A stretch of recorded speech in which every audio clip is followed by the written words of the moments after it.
यह कहानी एक कल्पना है, एक ऐसी दुनिया में जन्मी जहां देवता, राक्षस, जादू और शून्य सब सिर्फ कथा की धड़कन हैं। इसमें दिखाए गए सभी पात्र, घटनाएं और शक्तियां पूरी तरह काल्पनिक हैं। इनका वास्तविक जीवन से कोई सीधा संबंध नहीं। इस कहानी का उद्देश्य केवल मनोरंजन है, इनकी किसी धर्म, संस्कृति, समाज या व्यक्ति की भावनाओं को ठेस पहुंचाना। यदि किसी घटना या चरित्र की समानता वास्तविक दुनिया से महसूस हो तो वह सिर्फ एक संयोग है।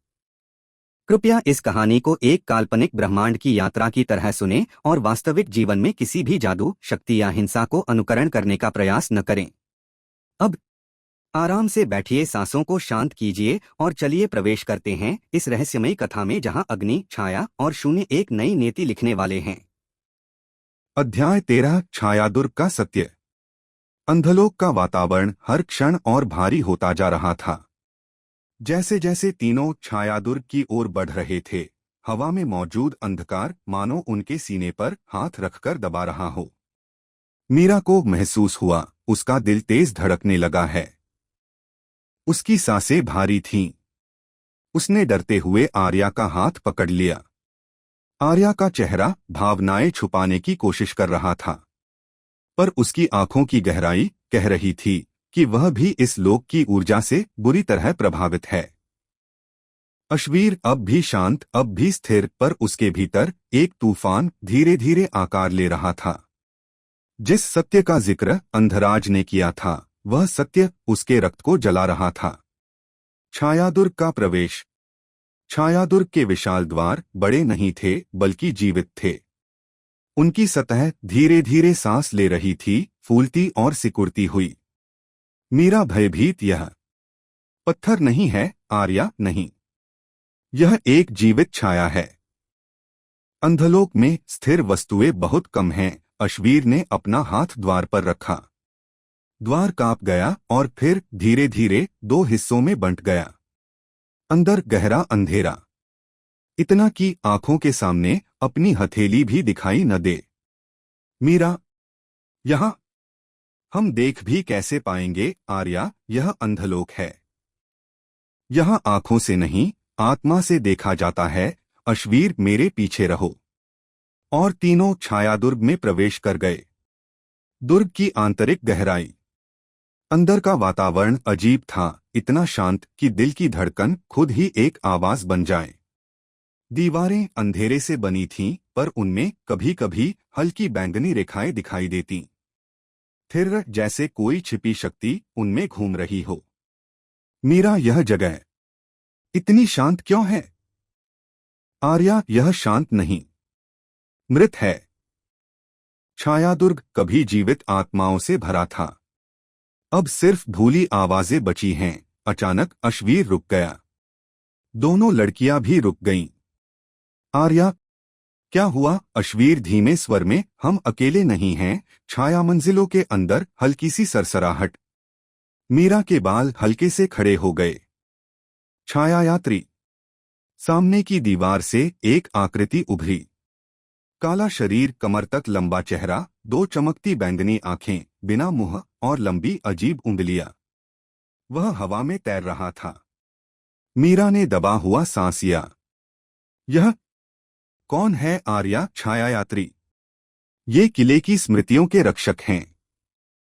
ये हमला नहीं करते, ये दिखाते हैं सच। और तभी उस छाया यात्री ने अपनी उंगलियां फैलाईं और दीवार चमकने लगी।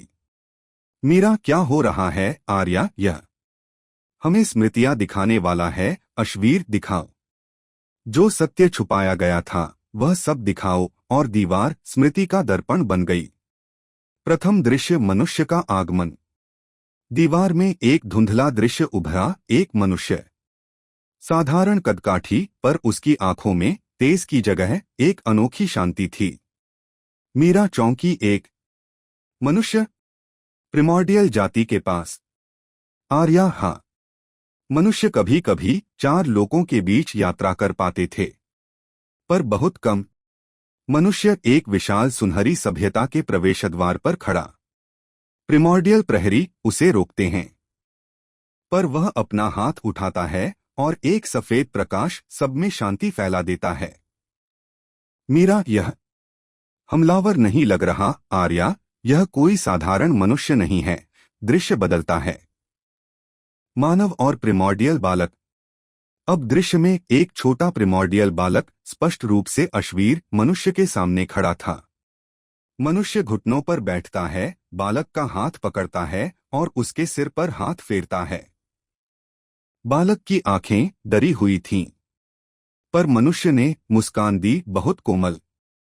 मीरा की आंखें भर आईं। वह अश्वीर को प्यार दे रहा था। आर्या, हाँ, यह मनुष्य प्रिमॉर्डियल जाति का मित्र था। दृश्य फिर बदला। मनुष्य प्रिमॉर्डियल बुजुर्गों से बात कर रहा था और उनके बीच काफी सम्मान था।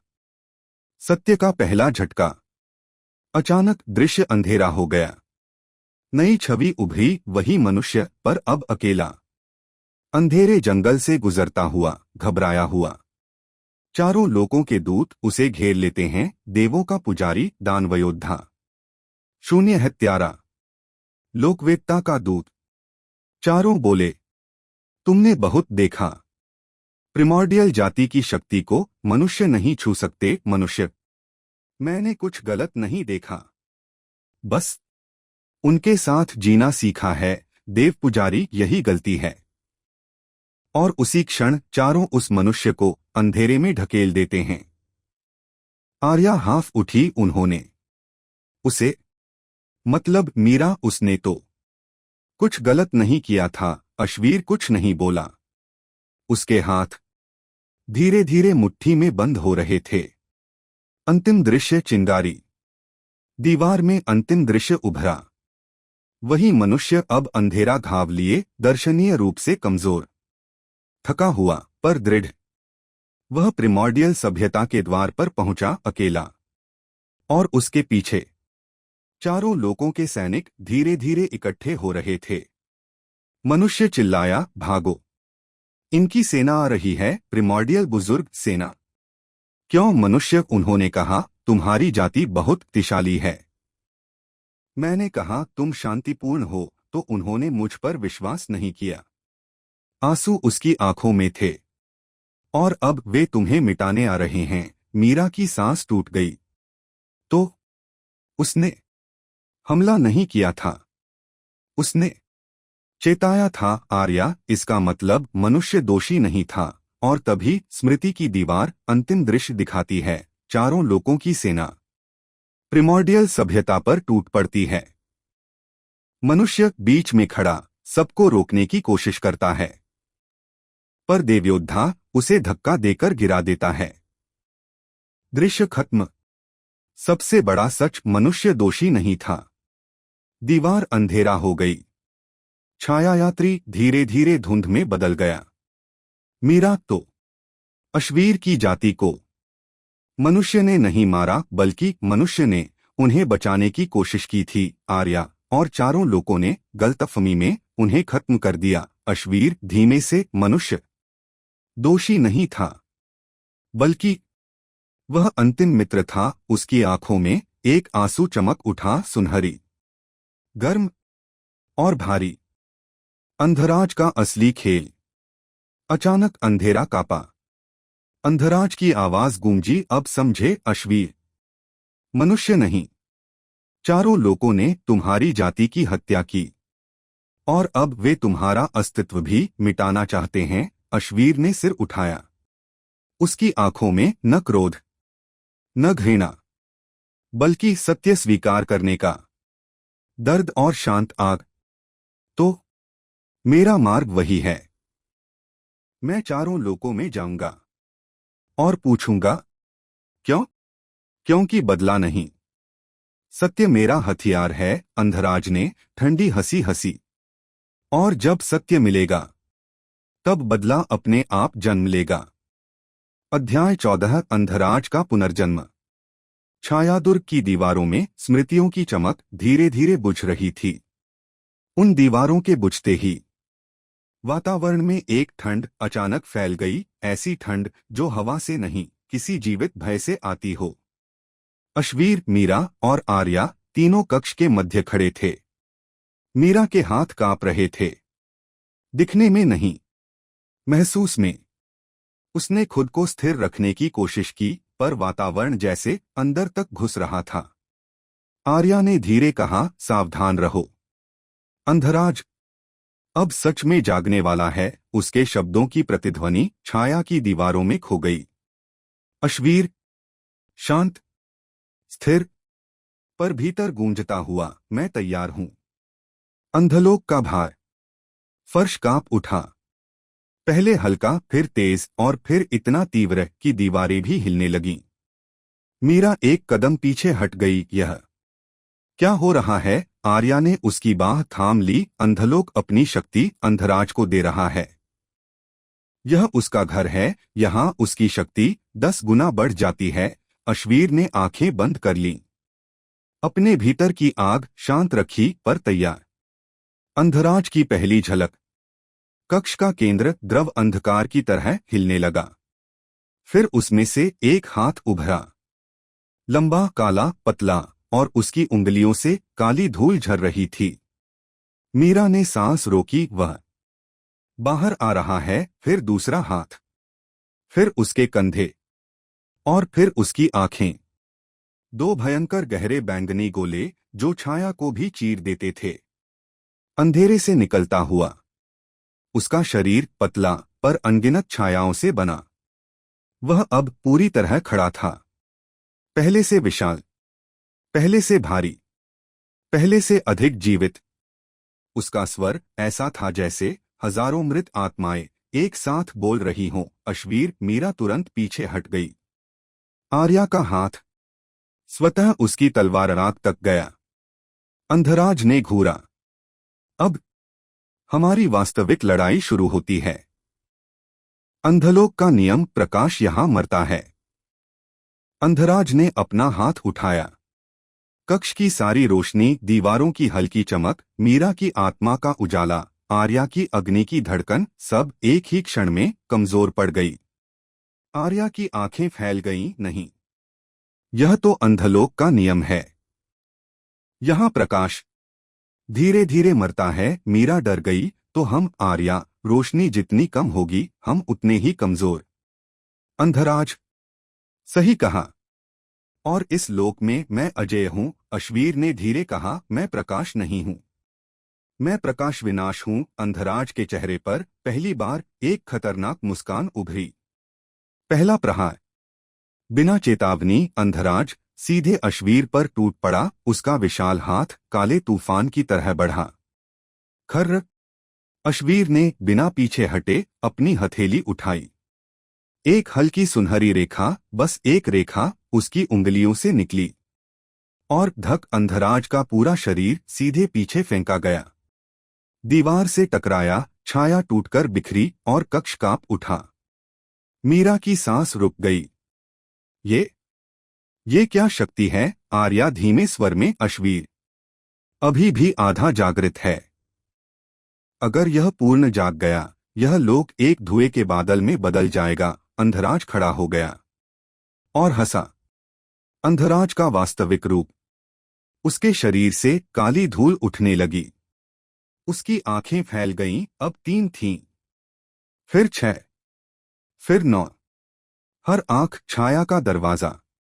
उसने अपना वास्तविक रूप लिया, अंधलोक का छाया स्वामी। उसके शरीर के पीछे एक विशाल आकार उठने लगा। कई मुख, कई आंखें, कई भुजाएं, सब छाया की। आर्या, यह उसका छाया राज रूप है। यह रूप हजारों छाया दैत्यों की शक्ति को एक साथ बुलाता है। मीरा, हम। यह कैसे? अश्वीर, मैं अकेला ही काफी हूं। प्रिमॉर्डियल गर्जना। एक पल, बस एक पल। अश्वीर ने अपना सिर उठाया और उसकी आंखें पूरी तरह सुनहरी हो गईं। कक्ष की हवा भारी से भारी और फिर स्थिर हो गई। उसने अपनी पीठ से पंखों को फैलाया, इस बार पूर्ण रूप से। वे पंख सिर्फ आग नहीं थे, वे जीवित आग थे। फिर उसने धीरे से एक गर्जना भरी आग्नि, हर दिशा कांप गई। दीवारें झुक गईं, फर्श टूट गया। छाया यात्री चीख उठे। अंधराज एक कदम पीछे हट गया।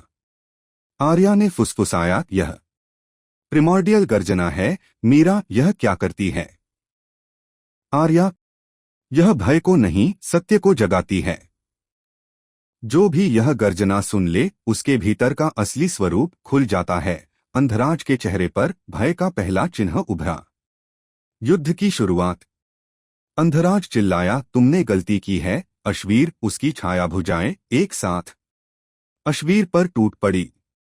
अश्वीर ने दोनों हाथ नीचे किए। कोई मुद्रा नहीं, कोई रक्षण नहीं, बस आंखें बंद की।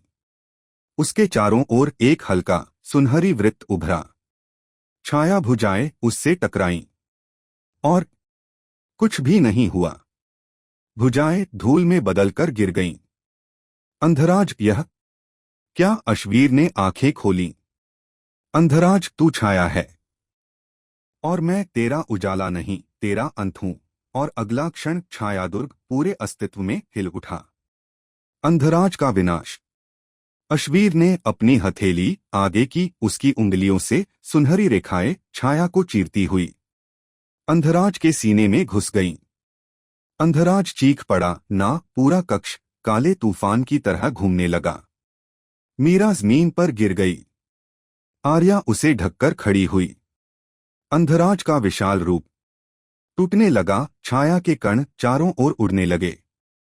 फिर अश्वीर ने एक शब्द कहा, समाप्त, और पूरा अंधराज धीरे धीरे धूल बनकर हवा में विलीन हो गया। छायादुर्ग स्थिर हो गया। अंधलोक एक क्षण के लिए शांत, मृत, खाली। अंधराज की अंतिम भेंट।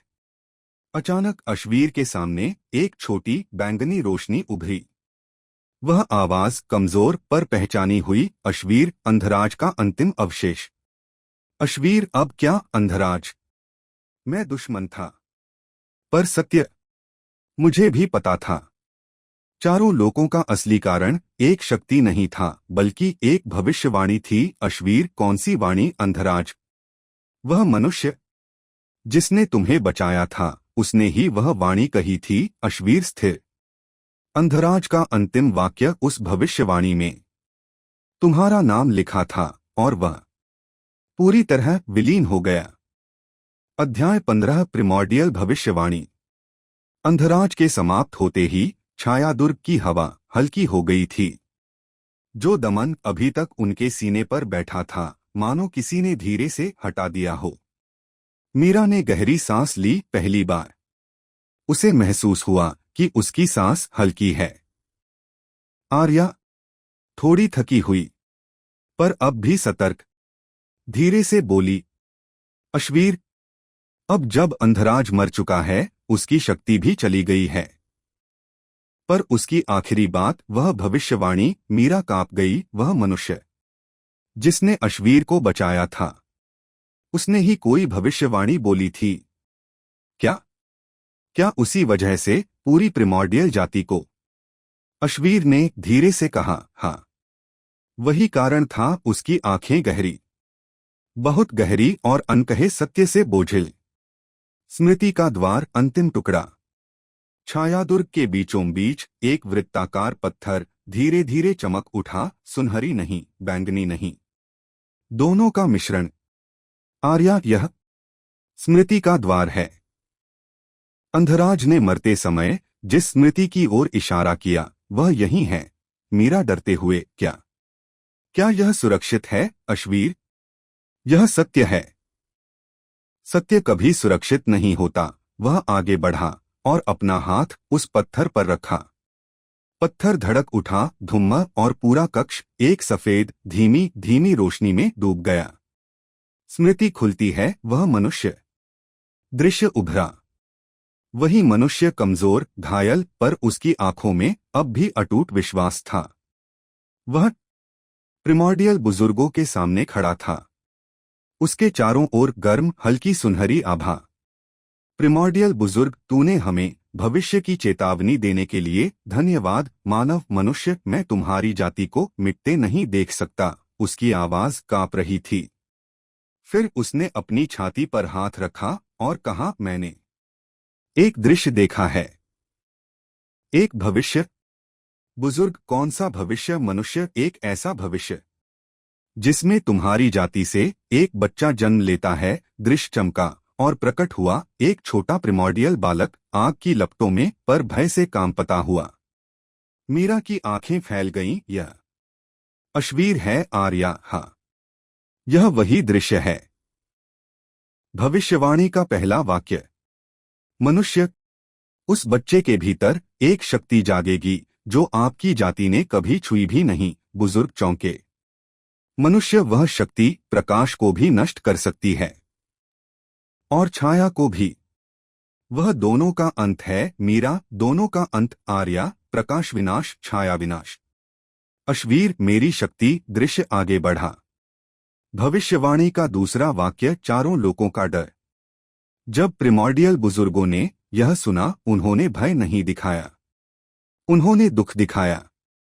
एक ने कहा, यदि यह सत्य है तो चारों लोग इस बच्चे को जीने नहीं देंगे। दूसरा, वे इस भविष्यवाणी को अपनी मृत्यु का संकेत मानेंगे। तीसरा, और वे हमला करेंगे हमारी जाति पर, हमारे बच्चों पर, हमारे भविष्य पर। मनुष्य ने सिर झुका लिया। इसीलिए मैं आया हूं, इसीलिए मैं चेतावनी दे रहा हूं। आर्या की सांसें भारी। चारों लोग डर गए थे मीरा, और डर में उन्होंने हमला कर दिया। अश्वीर शांत पर भीतर जलता हुआ। हाँ। भविष्यवाणी का तीसरा वाक्य। मनुष्य की आखिरी बात। मनुष्य आगे बढ़ा, उसकी आवाज टूटी हुई, पर भविष्य पूरी तरह अंधकार नहीं है, क्योंकि वह बच्चा प्रकाश विनाश का स्वामी एक दिन अपनी नीति बदलेगा अगर वह रुका। प्रिमॉर्डियल बुजुर्ग, अगर क्या? मनुष्य, अगर उसे दो आत्माएं मिलें। मीरा और आर्या एक साथ हिल गईं। मनुष्य, एक आत्मा जो उसके भीतर की आग बुझाए, और दूसरी जो उस आग को सही दिशा दे। दृश्य में दो आकृतियां उभरी, धुंधली, छोटी पर अनमिस्टेकेबल। मीरा और आर्या। मीरा की आंखों से आंसू गिर पड़े, आर्या की उंगलियां कांपने लगीं। अश्वीर, दो आत्माएं, एक जो मेरे क्रोध को रोके और एक जो मेरे सत्य को संभाले। मीरा, हम, यह हम थे। भविष्यवाणी का अंतिम वाक्य। सृष्टि विनाशक का तथ्य। मनुष्य ने थकी सांस ली। अगर यह दो आत्माएं नहीं मिली तो वह बच्चा एक दिन सृष्टि विनाशक बनेगा। दुर्ग थरथरा उठा। मीरा बैठ गई घुटनों पर, उसकी आंखों से आंसू रुक ही नहीं रहे थे। आर्या शांत पर दिल तक कांप रही। अश्वीर पहली बार अपनी मुट्ठी नहीं भींची, उसने धीरे से अपने सीने पर हाथ रखा। तो यही कारण था, चारों लोगों ने मेरी जाति को नष्ट किया, क्योंकि भविष्यवाणी कहती थी कि मैं सृष्टि विनाशक बन सकता था। चुप्पी, गहरी, बहुत गहरी, किसी तूफान से पहले की अजीब शांति जैसी। मनुष्य का अंतिम संदेश। दृश्य में मनुष्य ने अंतिम वाक्य कहा, पर अगर वह दो आत्माओं को पाले तो वह न विनाशक बनेगा, न प्रलय, बल्कि नया जन्म देगा। एक नई व्यवस्था, एक नया संतुलन। दृश्य रुक गया, प्रकाश बुझ गया, स्मृति समाप्त। वर्तमान निर्णय। अश्वीर शांत आवाज में, तो यह मेरा सत्य है। भय का जन्म, भविष्य का बोझ, और दो आत्माओं पर मेरे अस्तित्व की रेखा। वह मुड़ा। मीरा आंखें लाल, धीमी, तुम सृष्टि विनाशक नहीं बनोगे, क्योंकि हम तुम्हारे साथ हैं। आर्या सिर झुकाकर, और मैं तुम्हारी स्मृतियों की राख नहीं, तुम्हारी शक्ति की दिशा बनूंगी। अश्वीर हल्की आवाज में, इसलिए मैं नहीं टूटा, इसलिए मैं अभी भी दोनों हूं, आरव भी और अश्वीर भी। वह कक्ष से बाहर चला। अंधलोक की हवा एक नए मार्ग का संकेत दे रही थी।